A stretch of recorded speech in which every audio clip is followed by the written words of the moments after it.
Students, हम D और F block पढ़ रहे थे। डी और एफ ब्लॉक में हमने ऑक्सीकरण अवस्था, उत्प्रेरक के गुण लास्ट क्लासेस में पढ़ लिए हैं। उसके जस्ट बाद आज हम स्टार्ट करने वाले हैं रंगीन प्रवृत्ति, कि जो हमारी संक्रमण धातुएं हैं या फिर जो संक्रमण तत्व हैं वो कलरफुल होते हैं, मतलब रंगीन होते हैं। अब ये रंगीन जो होते हैं वो ठोस अवस्था में भी होते हैं, मतलब जो हम सॉलिड फॉर्म देखते हैं वो भी उनका कलरफुल होता है। और यदि उनका जलीय विलयन बनाया जाए, उनको आयनों के रूप में रखा जाए, तो वो आयन के रूप में भी क्या होते हैं, रंगीन होते हैं। मतलब उनकी दो प्रकार की प्रवृत्ति हम मान सकते हैं कि दोनों अवस्थाओं में हम कैसी प्रवृत्ति दर्शाएंगे, रंगीन प्रवृत्ति दर्शाएंगे। अब यहाँ हम अगर इसके रंगीन प्रवृत्ति की तुलना एस और पी ब्लॉक से करें तो वो उनसे भिन्नता दर्शाएंगे। एस और पी ब्लॉक के तत्वों की तुलना में डी ब्लॉक के तत्व जो होते हैं वो रंगीन प्रवृत्ति में क्या दर्शाते हैं, भिन्नता दर्शाते हैं। मतलब उनके गुणों में भिन्नता पाई जाती है। वो केवल जलीय विलयन में रंगीन दिखाई देते हैं, ठोस अवस्था में रंगीन नहीं दिखाई देते। और ये जो होते हैं वो दोनों अवस्थाओं में रंगीन दिखाई देते हैं। कहने का मतलब इनकी ये प्रवृत्ति जो होती है वो भिन्न होती है। अब ये भिन्न होने का कारण क्या होता है, इसका रीजन होता है इनके पास अयुग्मित इलेक्ट्रॉनों की उपस्थिति। कि डी ब्लॉक के तत्वों के पास अयुग्मित इलेक्ट्रॉन उपस्थित होते हैं तो इनकी प्रवृत्ति रंगीन होती है। और जब इनके पास सारे के सारे इलेक्ट्रॉन युग्मित होते हैं तो उस अवस्था में ये भी कैसे होते हैं, रंगहीन होते हैं। मतलब यहाँ पे हम रंगीन कौन से होंगे और रंगहीन कौन से होंगे उस बात की चर्चा करेंगे। तो सबसे पहले जो भी मैंने आपको एक्सप्लेन किया है उसको देख लेते हैं। क्या है कि जो संक्रमण तत्व होते हैं, संक्रमण तत्व ठोस एवं संक्रमण तत्व ठोस एवं जलीय विलयन में, ठोस एवं जलीय विलयन में रंगीन होते हैं।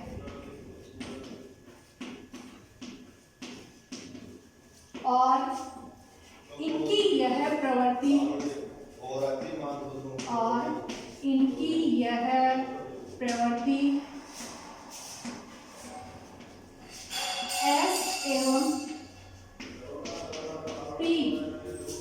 एस एवं पी ब्लॉक के तत्वों की तुलना में,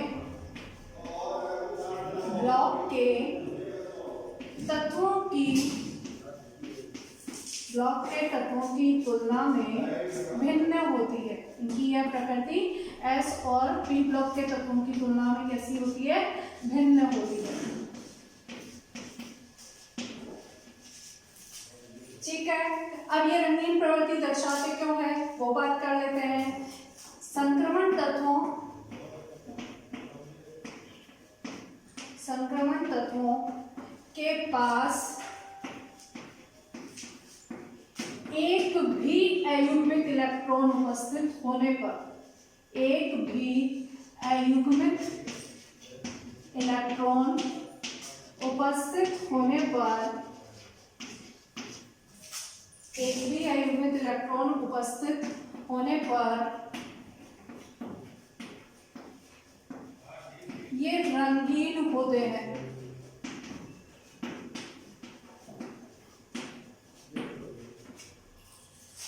और सभी युग्मित इलेक्ट्रॉन होने पर, बोल सकते हैं सभी युग्मन में होंगे या फिर इनके पास एक भी अयुग्मित इलेक्ट्रॉन उपस्थित नहीं होगा। सभी युग्मित इलेक्ट्रॉन उपस्थित होने पर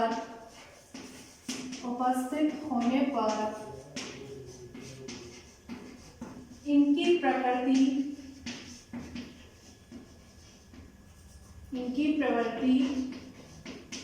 रंगहीन होती है। इनकी प्रवृत्ति कैसी होती है, रंगहीन। अब देखो एग्जाम्पल के तौर पे समझते हैं हम इसको। जैसे हम 3D सीरीज की बात करते हैं तो 3D सीरीज में स्केनेडियम 3+ है, टाइटेनियम 4+ है, या फिर हम बोल सकते हैं वेनेडियम 5+ है, कॉपर प्लस है और जिंक 2+ है। ये सभी के सभी तत्व कैसे हैं, रंगहीन है। सभी तत्व कैसे हैं, रंगहीन। वो देख लेते हैं। ऊपर वाली जो चीज मैंने बताई है उसी के हिसाब से देखते हैं कि यदि सभी इलेक्ट्रॉन कैसे हो, युग्मित हो, तो इनकी प्रवृत्ति कैसी होती है, रंगहीन होते हैं। मैं जनरल पहले स्केनेडियम का इलेक्ट्रॉनिक विन्यास लिखूं तो क्या होगा, 3d14s2, ये सिंपल इलेक्ट्रॉनिक विन्यास है स्केनेडियम का। अब इसी स्केनेडियम के इलेक्ट्रॉनिक विन्यास को हमें स्केनेडियम थर्ड आयन में कन्वर्ट करना है, और स्केनेडियम थर्ड आयन में कन्वर्ट करना है, इसका मतलब इसके 3d में कितने इलेक्ट्रॉन होंगे, s के 2 निकलेंगे और d का 1 निकलेगा, 2 और 1 3, और तीनों इलेक्ट्रॉन निकलने पे 3d में 0 हो गए और 4s में क्या हो गए, 0।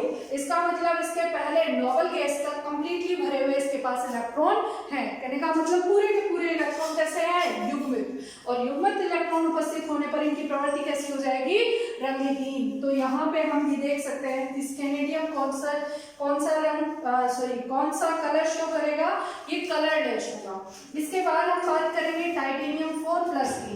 तो टाइटेनियम 4+ की बात करते हैं तो टाइटेनियम का इलेक्ट्रॉनिक विन्यास हम देख लेते हैं क्या होता है, 3d24s2।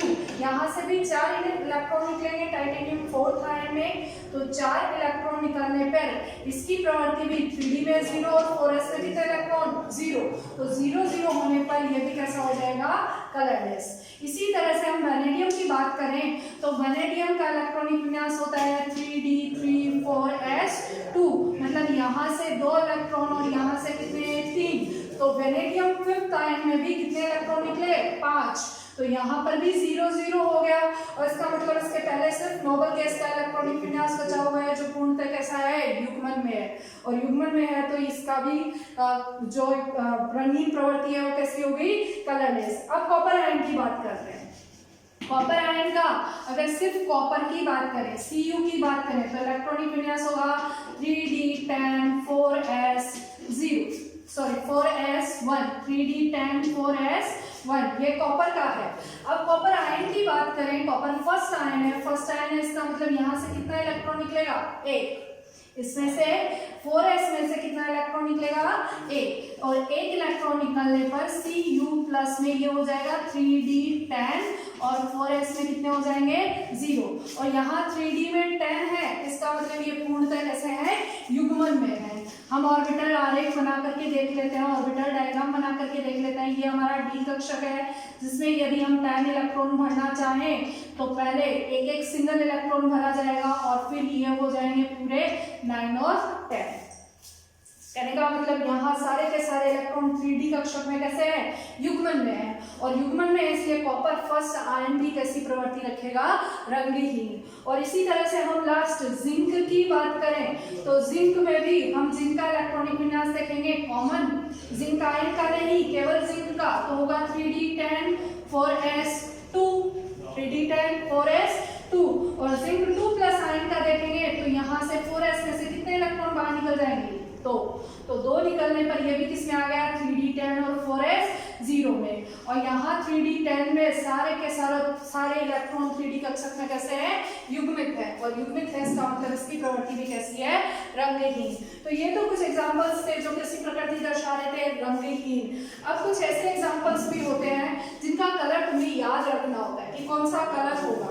तो मैं पहले कलर बता देती हूँ और हम देख भी लेते हैं कि वो कलरफुल युग्मित इलेक्ट्रॉनों की उपस्थिति के कारण ही हुए हैं या नहीं, और उसके बाद हम ये पहचान भी करेंगे कि कौन सा कलर किसके द्वारा शो किया जा रहा है। तो हम इसके बाद सबसे पहले बात करते हैं क्रोमियम की, Cr2+ और Fe2+ की। ये दोनों ही कलरफुल होते हैं, और कलर होता है इनका ग्रीन। इनका कलर कौन सा होता है, ग्रीन। ग्रीन मतलब हरा रंग प्रदर्शित करते हैं, Cr2+ भी और Fe2+ भी। अब दोनों ही हरा कलर क्यों प्रदर्शित करते हैं, अभी देख लेते हैं।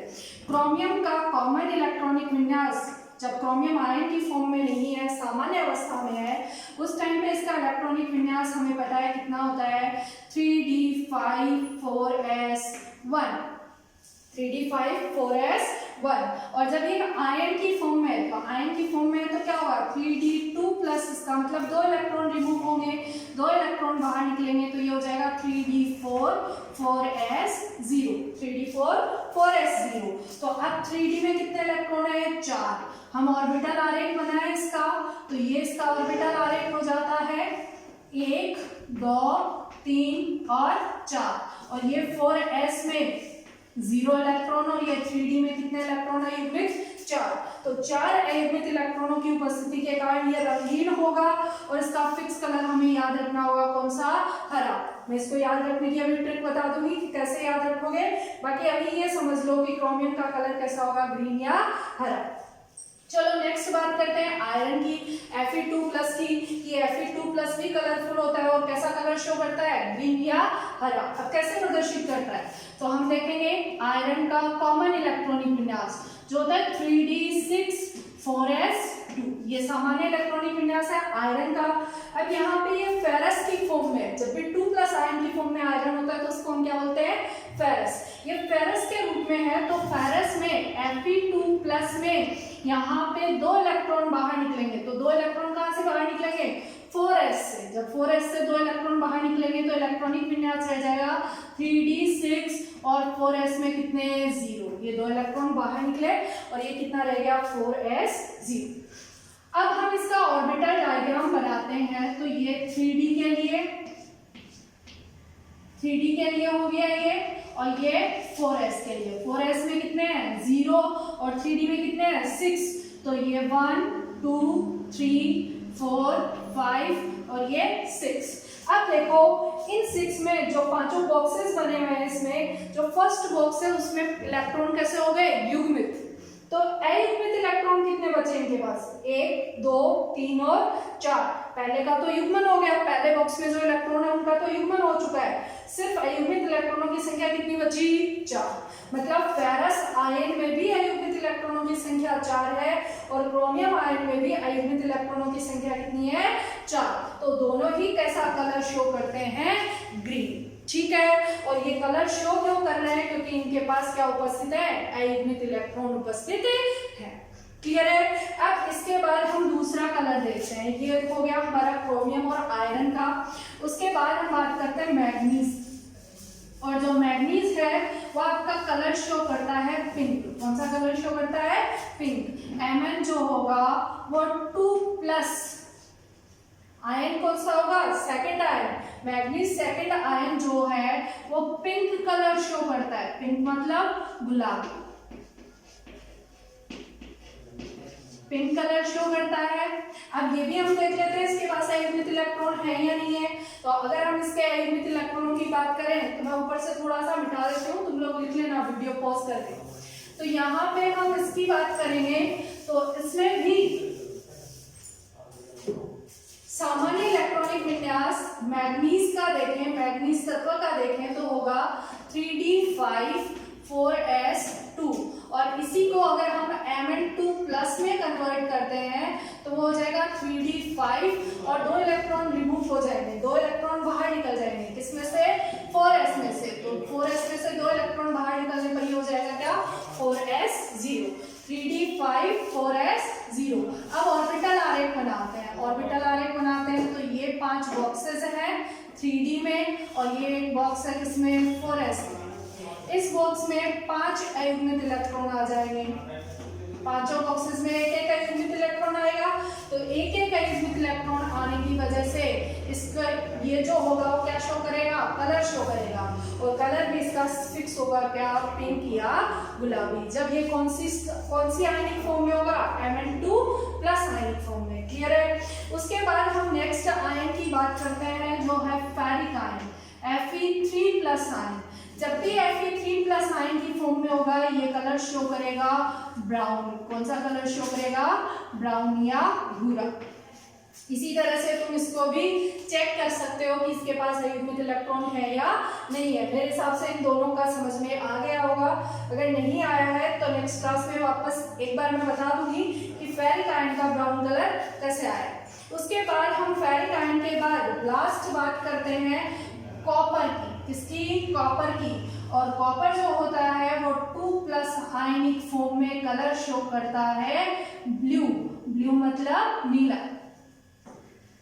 कैसा कलर शो करता है? नीला। ठीक है। अब यहाँ पे ये कलर कॉमन कलर है जो तुम्हें याद रखने हैं, क्योंकि ये कई बार प्रैक्टिकल्स में भी काम में आ जाते हैं। यहाँ पे एक अपवाद भी होता है, FeCl3 जो कलर में रहता है येलो, पीला।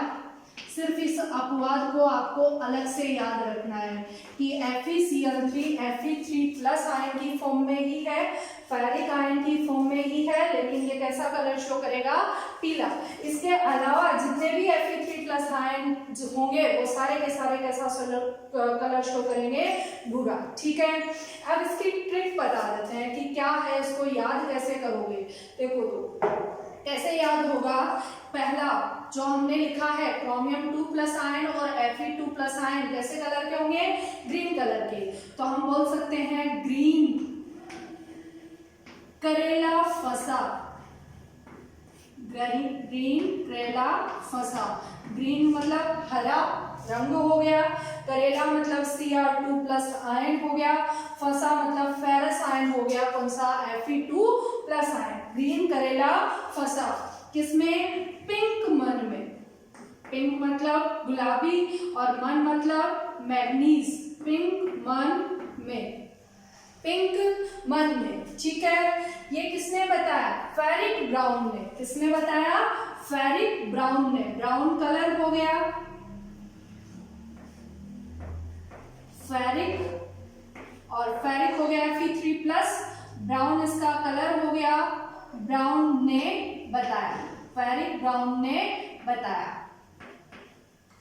ठीक है। उसके बाद नेक्स्ट जो है वो क्या है, Cu2+ आयन और ब्लू। और इसके लिए ट्रिक है क्या, ब्लू कप में देखो, ब्लू मतलब नीला और कप मतलब Cu2+, कप में देखो। तो ये हमारी कंप्लीट ट्रिक हो गई जिससे आपको इन सबके कलर याद रह जाएंगे। क्या है, ग्रीन करेला फसा, ग्रीन मतलब रंग है, कौन सा, हरा। करेला मतलब Cr2+ आयन है और Fe2+ आयन है, फसा।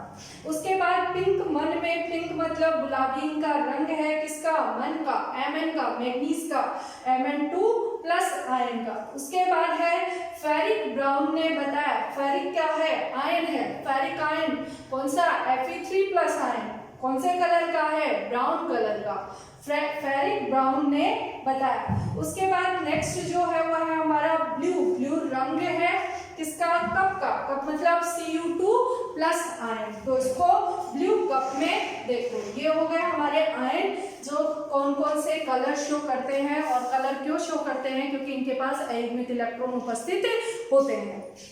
अब ये तो हो गया कि ये कलर शो कर रहे हैं, लेकिन हम इसको और डीपली देखना चाहें कि डी ब्लॉक के तत्व ही कलर क्यों शो कर रहे हैं, तो उसका रीजन, रंगीन प्रवृत्ति दर्शाने का कारण जो है वो मैं आपको नेक्स्ट स्टेप में बता रही हूँ। यहाँ तक आप नोट डाउन कर लेना, ट्रिक भी और ये भी। ठीक है, क्लियर है, ये हमारी ट्रिक थी। इसके बाद अब हम बात करते हैं रंगीन प्रवृत्ति दर्शाने के कारण।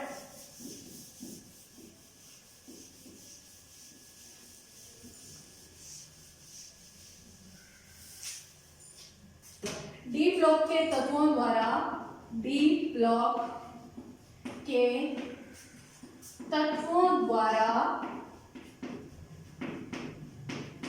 रंगीन प्रवृत्ति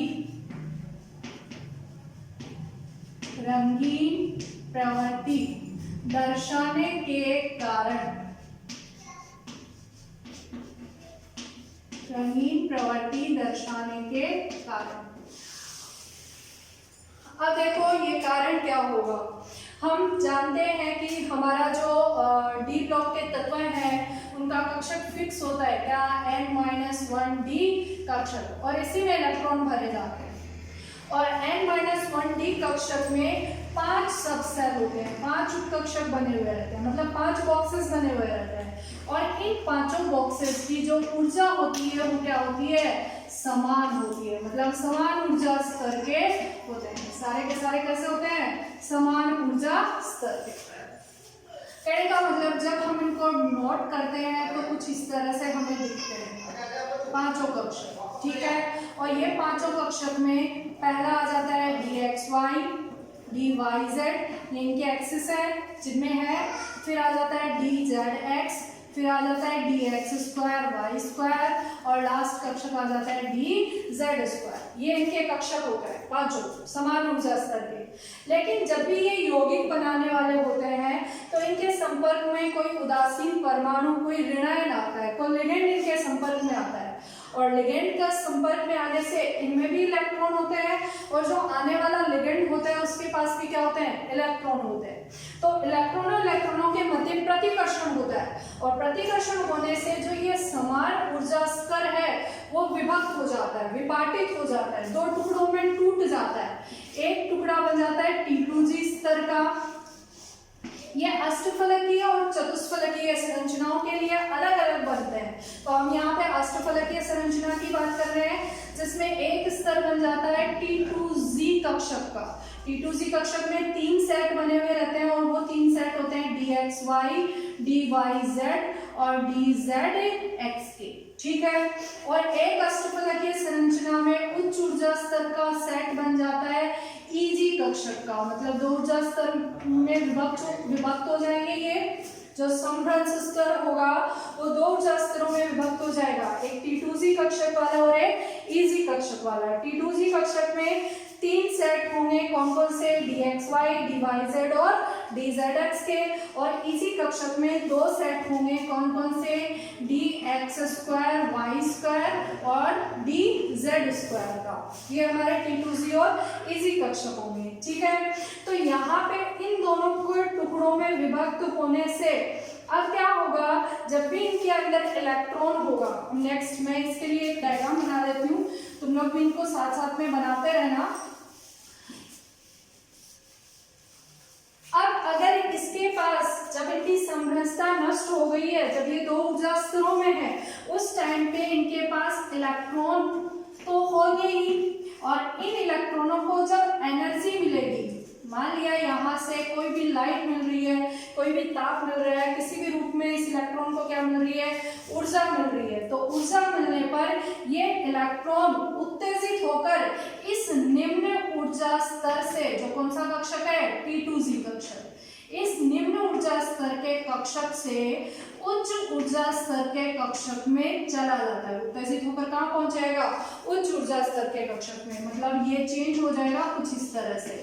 EG में एक इलेक्ट्रॉन और T2Z में कितने रह जाएंगे, 0। ठीक है। फिर इसके बाद ये एक्साइटेड स्टेट में या उत्तेजित अवस्था में कैसा रहता है, अस्थायी रहता है। तो क्या करता है, वापस ऊर्जा को री इमिट करता है, मतलब उत्सर्जित करता है, और जब ये उत्सर्जित करेगा तो वही उत्सर्जित ऊर्जा हमें दृश्य क्षेत्र में दिखाई देगी। क्लियर है बात। तो यहाँ पे ये प्रोसेस हो रही है, जिसके कारण हमें अयुग्मित इलेक्ट्रॉनों की उपस्थिति के कारण क्या हो रहा है, जो हमारे डी कक्षक है, जो संक्रमण तत्व है, वो रंगीन दिखाई दे रहे हैं। अब यहाँ पे इसका कारण हम डायरेक्टली क्या बोल सकते हैं, संक्रमण तत्वों का कि रंगीन प्रवृत्ति का, कि T2Z से EG दोनों ही कक्षक किसके हैं, डी के। तो संक्रमण किस किस के बीच में हो रहा है, डी और डी के बीच में। तो यहाँ पे रंगीन प्रवृत्ति का कारण क्या हो जाएगा, DD संक्रमण, कि DD संक्रमण के कारण जो संक्रमण तत्व हैं वो रंगीन प्रवृत्ति के होते हैं। क्लियर है बात। तो इसको नोट डाउन कर लो, इस डायग्राम को, और फिर इस डायग्राम के बारे में थोड़ी लिख लेते हैं। क्लियर है। तो चलो मिटा दूं मैं इसको। तो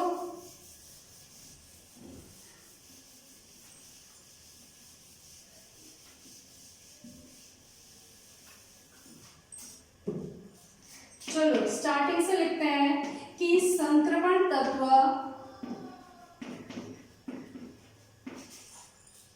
N-1D कक्षक में इलेक्ट्रॉन भरते हैं, और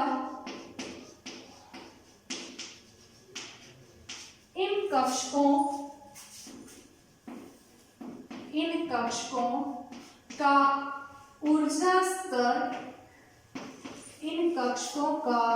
ऊर्जा स्तर समान होता है।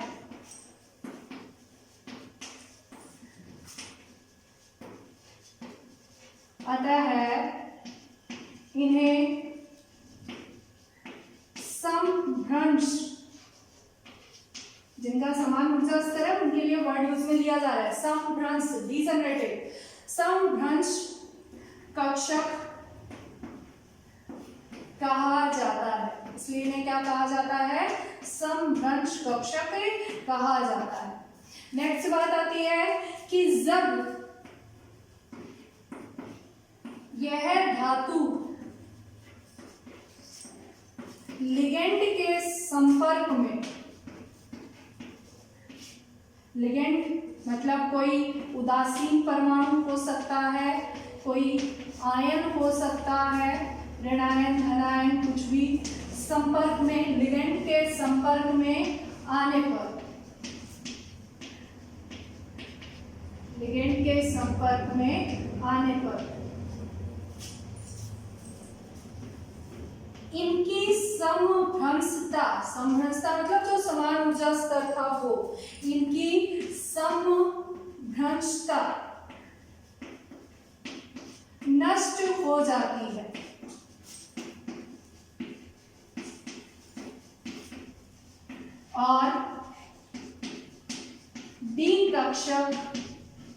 और डी कक्षक दो ऊर्जा स्तरों में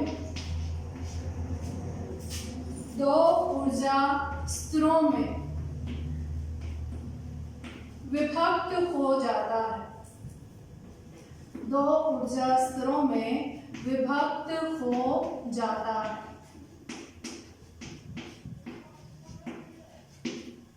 डी कक्षक दो ऊर्जा स्तरों में विभक्त हो जाता है, जिसके फलस्वरूप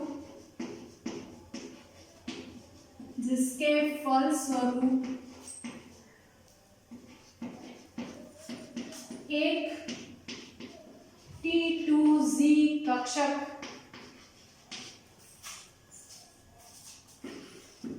निम्न ऊर्जा स्तर कक्षक, जिसमें तीन जो हमारे बॉक्सेस हैं, सबसेल है, वो आती हैं कौन कौन सी? dxy, dyz और dzx। ठीक है, जो बिटवीन द एक्सिस होती हैं, मतलब एक्स के मध्य में जो उपस्थित होती हैं, वो तीनों की तीनों कहाँ पहुंच जाती हैं? निम्न ऊर्जा स्तर। तो निम्न ऊर्जा स्तर कक्षक प्राप्त होते हैं और साथ ही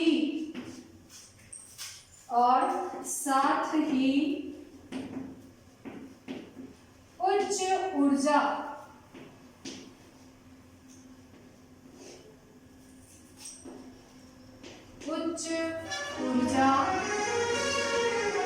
स्तर कक्षक, इनको क्या बोलेंगे?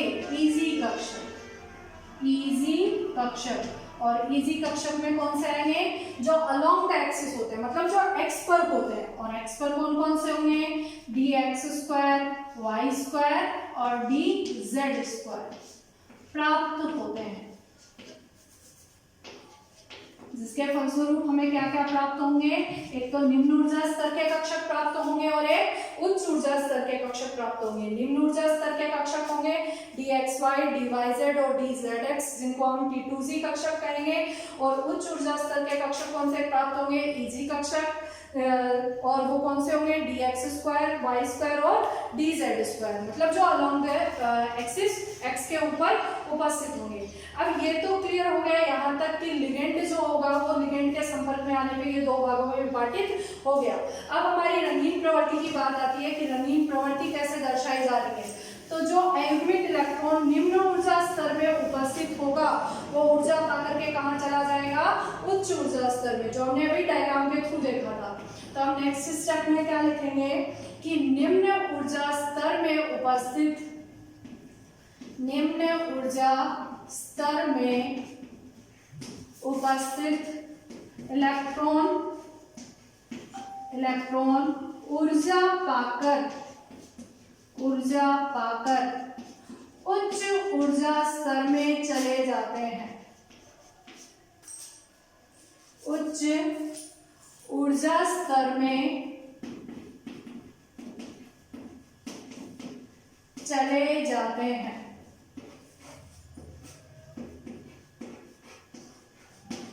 और उच्च ऊर्जा स्तर में उपस्थित इलेक्ट्रॉन कैसे होंगे? अस्थायी। उच्च ऊर्जा स्तर में, उच्च ऊर्जा स्तर में उपस्थित इलेक्ट्रॉन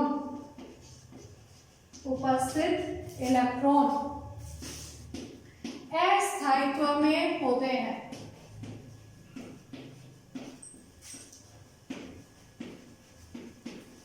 अतः उनके द्वारा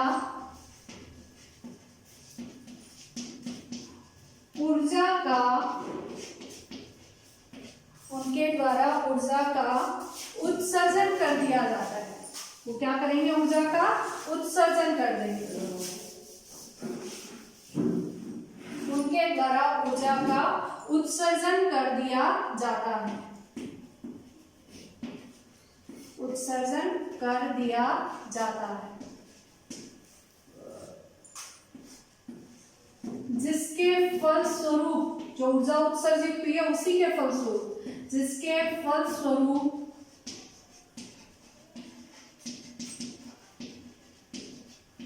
तत्व दृश्य क्षेत्र में दिखाई देता है।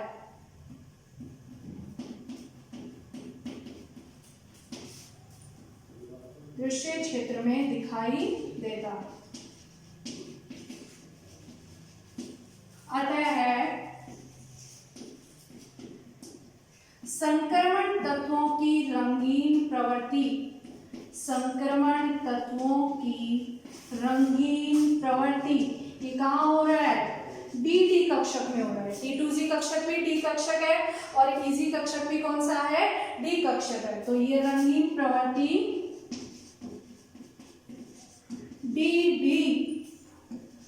संक्रमण के कारण, डी संक्रमण के कारण होती है। डी संक्रमण के कारण होती है। ठीक है, तो मेरे हिसाब से क्लियर हो गया होगा कि जो हमारे संक्रमण धातुएं हैं या संक्रमण तत्व हैं वो कलरफुल क्यों दिखाई दे रहे हैं। वो डी संक्रमण के कारण कलरफुल दिखाई दे रहे हैं। तो हमारा ये टॉपिक कंप्लीट हो चुका है। इसका जो नेक्स्ट टॉपिक है आपकी चुंबकीय प्रवृत्ति, वो हम नेक्स्ट क्लास में देखेंगे। इतना आप लोग नोट डाउन कर लेना। Thank you.